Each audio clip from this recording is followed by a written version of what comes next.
Thus is saibh the laharta agus ag ráthart. Well, ní saibh an na dús, bhí Seosaf an na dús, Seosaf a laharta, agus a chara, Mike Haney, agus Mick Clancy. Bhín trúr sin an, anyway, bhí si tosí san ollscoil, agus an sin bhí James an, agus bhí saibh, ach bhí saibh na chalínóg. Níor sí séideag nuair cin nuair a has sí níana club, ach bhín grúpa sin le chéile, agus bhí siad agus ó hin fós James agus saibh, you know? Ach tá siad sinna le fásta sus, ach tá siad fós a ceol, agus tá banna ceola na seachab, cogar. Agus tá siad anmhór le chéile gúnaí, bhí siad cardian tamsins, tá siad cardian fós, you know? So has siad san an sin, bhí sé sin hartar. Chábhí is dó.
Smisha Mike O'Haney, Michael McClanacha, Mazuki, Joseph Fahart, Muska, Said Nyaharta, Manjo, Agus James Frawley, Gonsertine.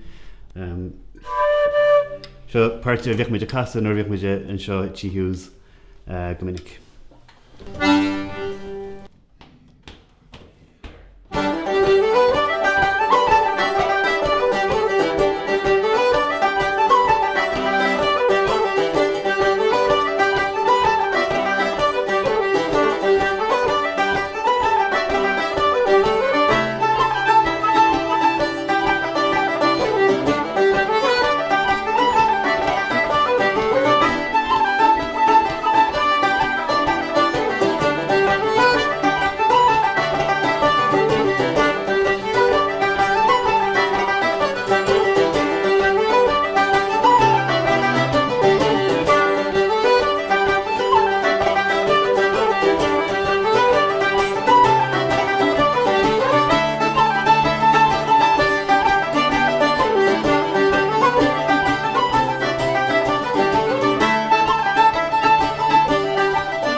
Björk, det känns. Jag är inte riktigt. Is bhí neart faoine bhagat. Yeah, real excited and genuine. I'm excited. Ní muid Cevis bín? Jimlín? Emily na yeah. Ar lai. Níor mis seo ó go chuma go dtíon astro. Okay. Gámid a ní. Cevis ní. Okay. híine. So cé go fáidir am an seo? Tus na ag leirtéis ní fág le Jack go dé.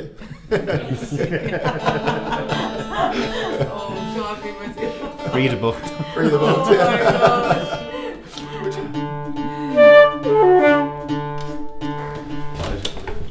Well in buchas over all Brida soft chance of Western as ní a ógóirí a bhí anin agus thug sí seans ítachú leis an geol.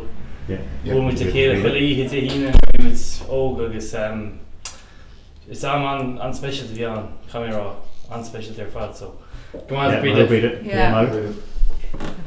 Well, gan gig like níomh tú an clap ceart Níor clachtaigh na gig nó. No, yeah, níor an clap efficient limited But a fólam, yeah. Ní fios Just following tunes, yeah, ní fios gan an gigs. It's just a show le ceoltarí bheith cheart, like, you know. To see Hawan shows whoever Charlie knew Ben knew like Johnny Ogun if it became the Johnny Shock Johnny Fresh, yeah, Shows from Johnny After Merriweather, Fresh, Me and yeah. Jeannie across there. Yeah.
Nuair a hagach sean Johnny a sasna, nuair a bhí sé de déanana nuair a tógún teach, nuair a Johnny ógach na leid ó spech seisiúid seo. Sa bob níana chlób agus a casa ceol níana chlób, you know. Creatorine. Bheith trúi am ógus chola na tortí saidón agus téitós, you know. Ach sure níis tá Johnny óg tá se na ceoltóir cáiliú leis hain, you know. Yeah, agus bhíoh na session áling idir Johnny O le Johnny Og agus ahar John Farr Peter bhí sé sin go hálinn. Nuair a bhí an bertacúp sin na casa le chéile am an taobh sé just speisialta. Agus an sin bheith cuimhín ó sé níana chlób. Agus Matty Joe Hamish, you know, ar nóid méid mór le Johnny, agus, you know, tá Johnny é hain, ach se, you know, a casa níanach le cholachine. Is an bheith sé na sessions sa snug, níanach le Charlie Lennon, agus Eilish Lennon, you know. Tá sé go hána bheith T. Hughes an seo sa Spidel, sminnig a chasmid Port an seo. Tá mé hain Johnny O Connéla, agus Eilish Lennon, agus an léach mór a hain Charlie Lennon an seo, agus is minic a chasmid tunes an seo le chéile T. Hughes sa snug beag seo.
Ní sé deirtí an réalsa Charlie de chud páirt.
Oh dear, one sheer. Tá go siir breanhar na Greengraf na freisin breanhar chutan na daine nach bhfuil seo.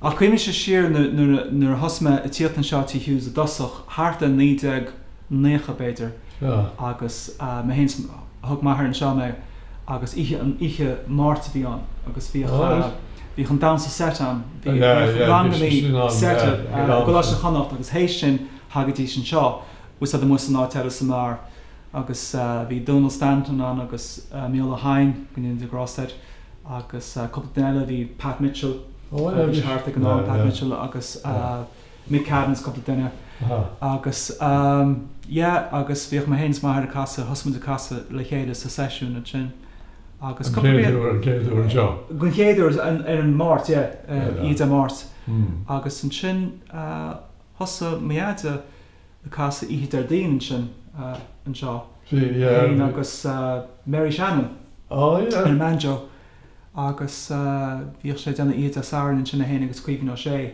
ar a blúd agus sus minic ví tú héiste Charlie agus bhíoh Tommy Mellett as Rosmach bhíoh sé tíalt freisin isteach iad a saoir na maithair agus fe Matty Joe Hamish sa big tour freisin bhíoh Matty isteach freisin iad a saoir nuairtí agus iad a mát. Rud frí a gúnaí cuioine mar bheith fáilte a gúnaí rih ceoltargus deach duine siú seach agus early seach sé chuir fáilte rob tíocht agus coppla trúún. Agus bochomma é bhí casa bheith sé gúnaí agus just fáilte gúnaí agus smail móra, crímór. Agus sama beanú a gan an sin tá mé héin agus tú héin agus Charlie agus tá ben in dhéananachlinn. Bhí so bhíoh sé go hálan agus ní minic go míoh ben is just a siúmar seo sé an siúm eile agus bhíoh sin sníchan mar sin, bhí sé seagur sin seo úr nach ar an dúnach mar an fum fá an fum go hálan, so bhíoh seisiún áin an leis cordín agus na trí fiddles. Tá na bailí an áhairs do chéins goach neart scéal take up. Má agus donna. Chuirte goach mu gur darmar déal ruppa. Mas dul mit sé le léchríochtnú sé réils Peter Cid bhí i internet. Cid fí fearla garas cid í inspiration. Bird in the bush? Bird in the bush. Sorry. Okay. 3 for 3. Yeah.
Maggie. Maggie. Yeah. Ní bhecht do bhád tíocht a seacha a ríist. Well, it's in the road, yeah. Tá tún. And shots from me. Agus tá mocht penta gine sandach man said gender. Oh, nice. Frida!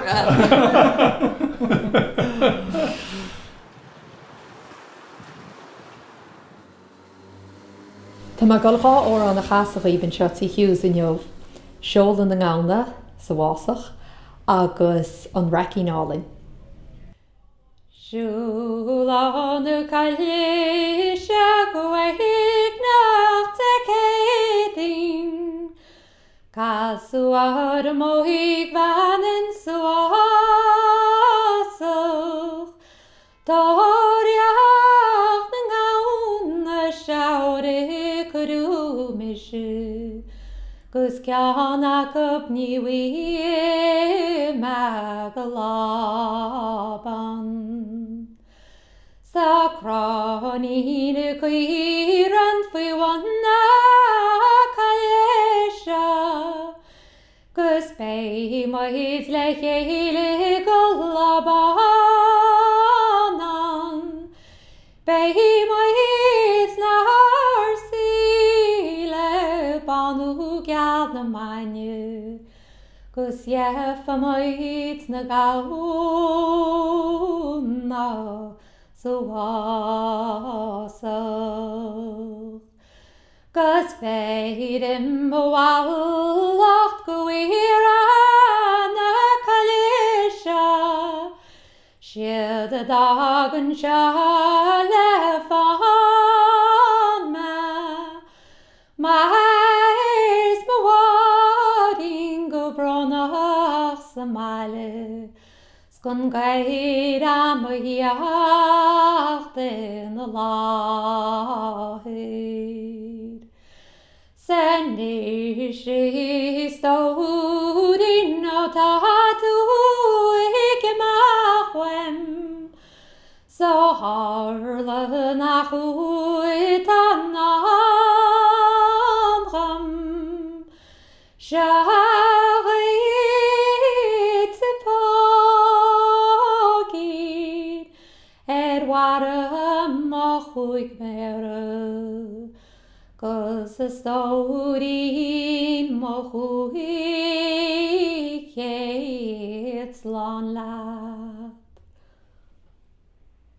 Is mis marad ní láthart as bhálinn sléivans vidéama agus tá se go hálinn i bheith eisian seo tí hiús a ggólín.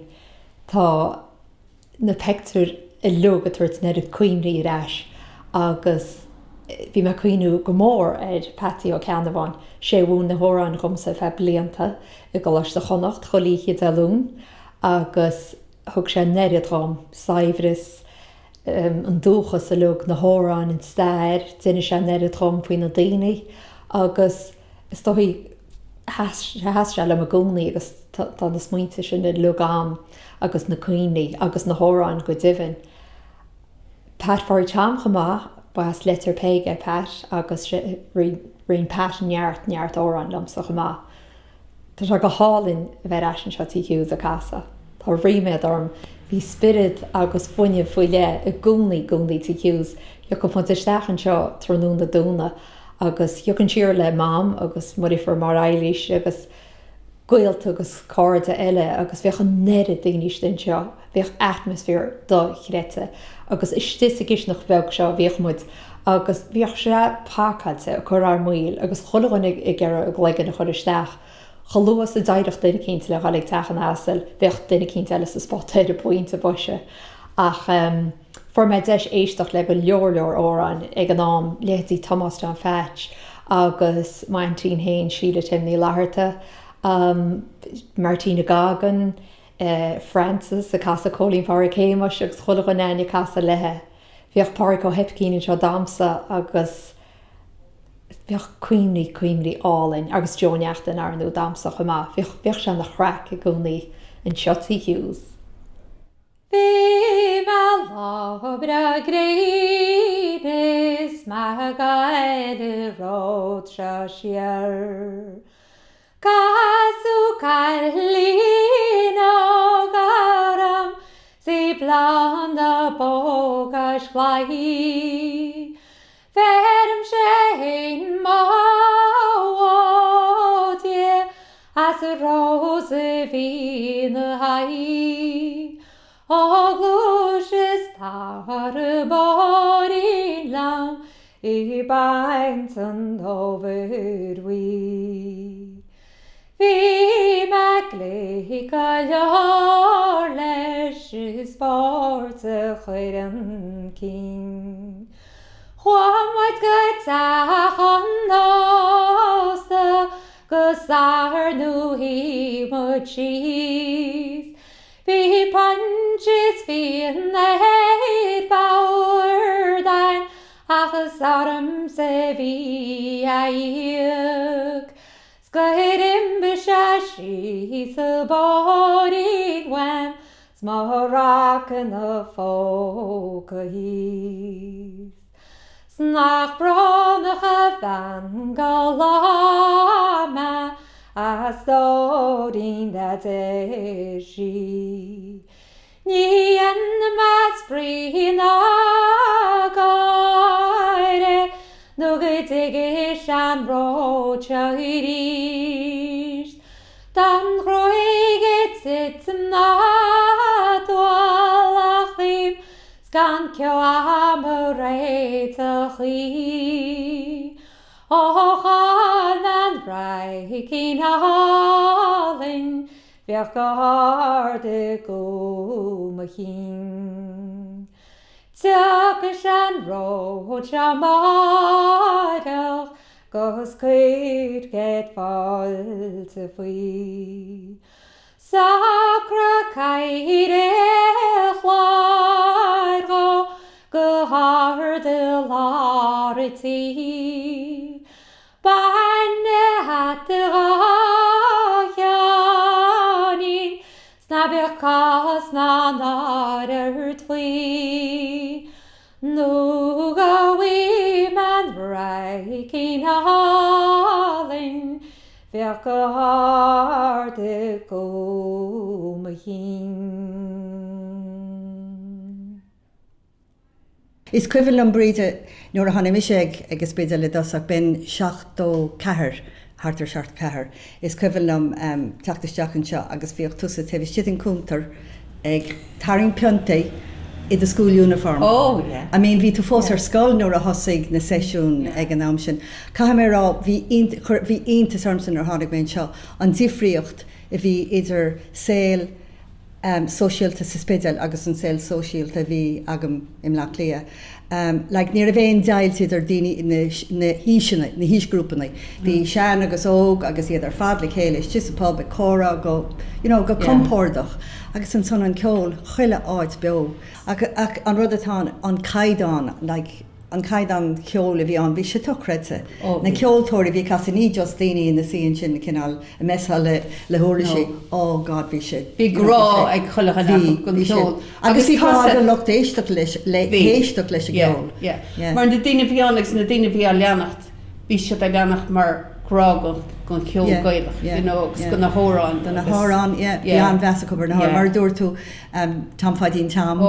Agus an cuifilead, bhí mar just a swino ar an é Pádraig Bradley nó Bradley. Pádraig Bradley an dásor. Bhíoh sé na hí, tu mibir le bheith na ceoltóirí agus an section sin den tris cúpla nómad feicád Bradley up léim sós agus dása agus bhí sé th cíanna dása. But bhí sé ach bhí ruí lá freisin bheith láh gúna sa bóca. Charactéirí ar fád a bhí an.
agus session de dúnan sin hosa Steve Sweeney well bhe se casa í de híine dasach héis tá nar ach bheith Steve Sweeney casa í de híine agus bheith go leor ceoltóirí leis agus an sin bheith se de dúna bí session mór man sin de dúna agus bheith a gúnaí bheith Jerry Darcy néanach leis agus bheith bíoh ide ammantaí agus Tom McLaughlin. Tom McLaughlin agus Connie America. Connie America agus go leor daoine agus bhí fáilte ríist bhí fáilte rí daoine sí seachan agus bhí sin go hála. Bhí sin na gúnaí an mar dar hainstú siúr na blianta bhí daoine áitiúil.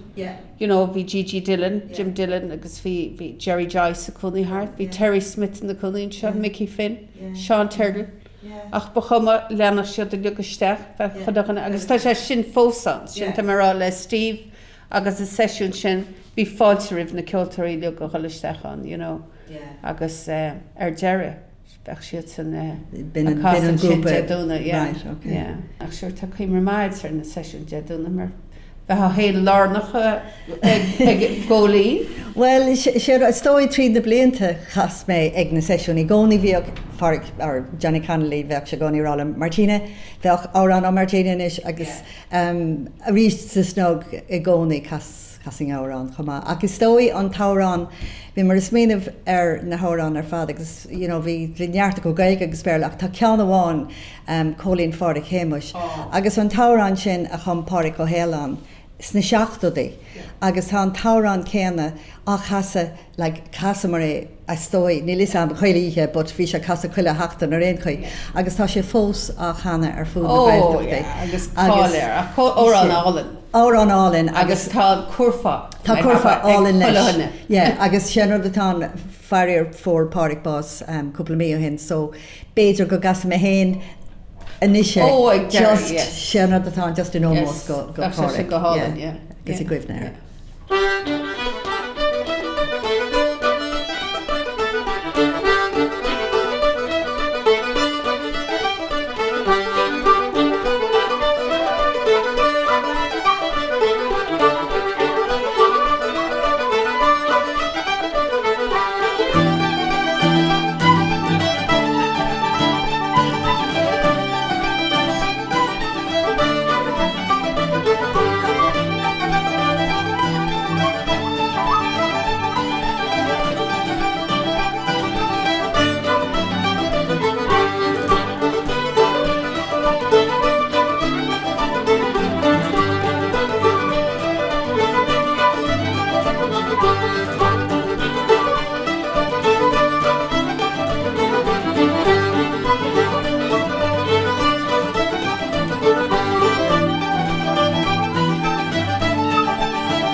well níos tá muid take chun críocha agus chean na geoltóirí ileog agus coiste féle trad picnic gan muid buchas ó chríle bríide agus John agus an plán ileog a thug fáilte roing ar fad an seo agus bhí an deir seachtainna an agus bhí se go hálann bheithreis I dtí Hughes ar fe tamlín beg bídach.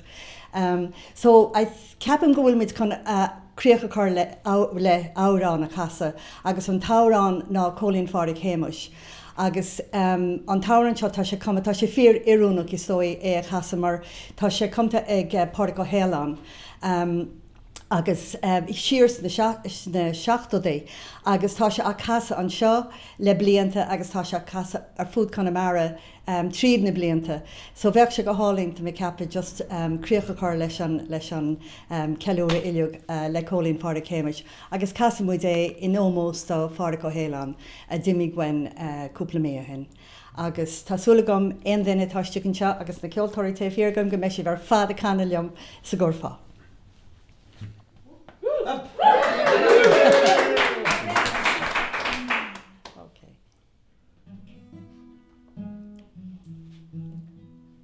O seliw cw is marig a rog ar ahwn long a non in andet.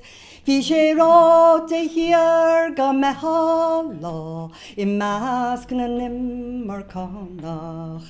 Níl marach tail ag balje dut, ní hose féin is kainte. Ac yn draum y dog tú hir di fwyn, y strach y leis yn gantan.